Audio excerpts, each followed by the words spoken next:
Hello friends, welcome back to my channel. আজকে আমি দেখাবো কুলের আচারের রেসিপি। এখানে আমি একটা অন্য ধরনের মশলা তৈরি করে দেখাবো। এটা হলো আমার কুলের আচারের স্পেশালিটি, যার জন্য এই কুলের আচারটা অসাধারণ খেতে লাগবে। তো চলুন দেখে নিই আজকের রেসিপি। যদি আমার চ্যানেলকে এখনো সাবস্ক্রাইব করে না থাকেন তাহলে অবশ্যই সাবস্ক্রাইব করবেন এবং পাশের এই বেল বাটনটি নোটিফিকেশনের জন্য অবশ্যই অন করে দেবেন, যাতে আমার নতুন কোনো ভিডিও আপনাদের মিস না হয়। প্রথমে আমি গ্যাসেতে একটা কড়াই বসিয়ে দিয়েছি এবং গ্যাসের ফ্লেমটাকে হাই করে দিয়েছি। এবারে আমি 18 থেকে 20টা মতো শুকনো লঙ্কা দিয়ে দিলাম। আমি এখানে গোটা শুকনো লঙ্কা দিচ্ছি। যদি কেউ ঝাল কম খান তাহলে কিন্তু সেক্ষেত্রে শুকনো লঙ্কার পরিমাণটা কমও দিতে পারেন। এবারে আমি 2 টেবিল চামচ গোটা মৌরি দিয়ে দিলাম। এবারে আমি দিয়ে দিচ্ছি 2 টেবিল চামচ জোয়ান। এবারে দিচ্ছি 2 টেবিল চামচ গোটা ধনে। এবারে আমি গ্যাসের ফ্লেমটাকে মিডিয়াম করে দিলাম।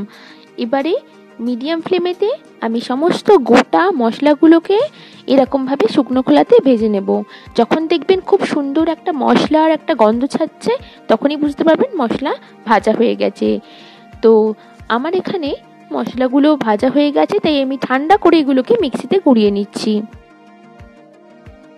দেখুন, আমি ঠান্ডা করে মিক্সিতে সমস্ত মশলাগুলোকে গুঁড়িয়ে নিয়েছি। এটা আপনারা যে কোনো কাঁচের কন্টেনারে রেখে দিতে পারেন, 1 বছরের মধ্যে থেকে যাবে। আমি 500 গ্রাম রোদে শুকানো কুল নিয়েছি। এতে কুলের আচারটা খুব টেস্টি হবে। এবারে আমি গ্যাসেতে কড়াইটা বসিয়ে দিয়েছি এবং গ্যাসের ফ্লেমটা হাই করে দিয়েছি। এবার আমি এর মধ্যে দিয়ে দিচ্ছি 2 টেবিল চামচ সাদা তেল। এর মধ্যে আমি 3টে শুকনো লঙ্কাকে ফাটিয়ে দিয়ে দেব।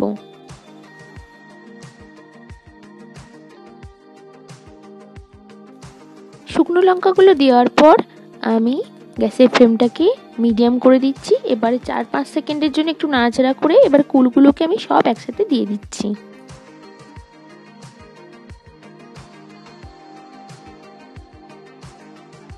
এবারে আমি মিডিয়াম ফ্লেমেতেই কুলগুলোকে সামান্য 2 মিনিটের জন্য নাড়াচাড়া করে নিচ্ছি।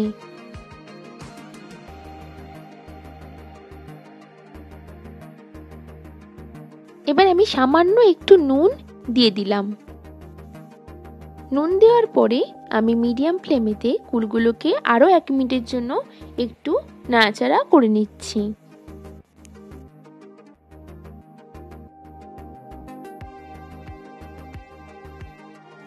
এবারে আমি চিনি দিচ্ছি।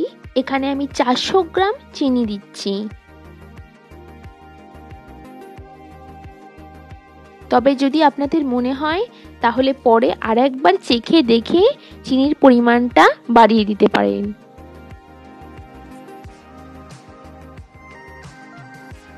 এবার আমি গ্যাসের ফ্লেমটাকে হাই করে দিয়েছি আর 4 মিনিটের জন্য আমি এইভাবে কুলগুলোকে নাড়াচাড়া করে নেব, যতক্ষণ না সমস্ত চিনিটা গলে যায়। সব সময় কিন্তু এইভাবেই নাড়াচাড়া করতে হবে, নাহলে কিন্তু নিচেটা ধরে যেতে পারে।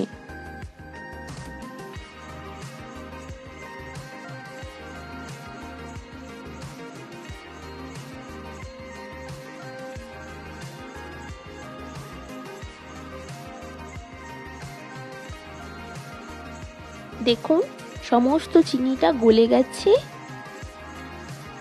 এবারে আমি এখানে 400 গ্রাম গুড় নিয়েছি। তো আমি এবারে এই গুড়টা সবটা দিয়ে দেব।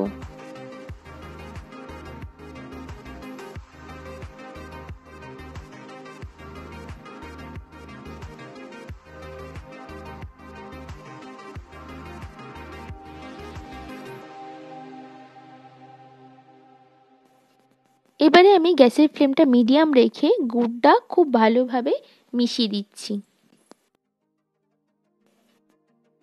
দেখুন, গুড়টা পুরো গলে গেছে।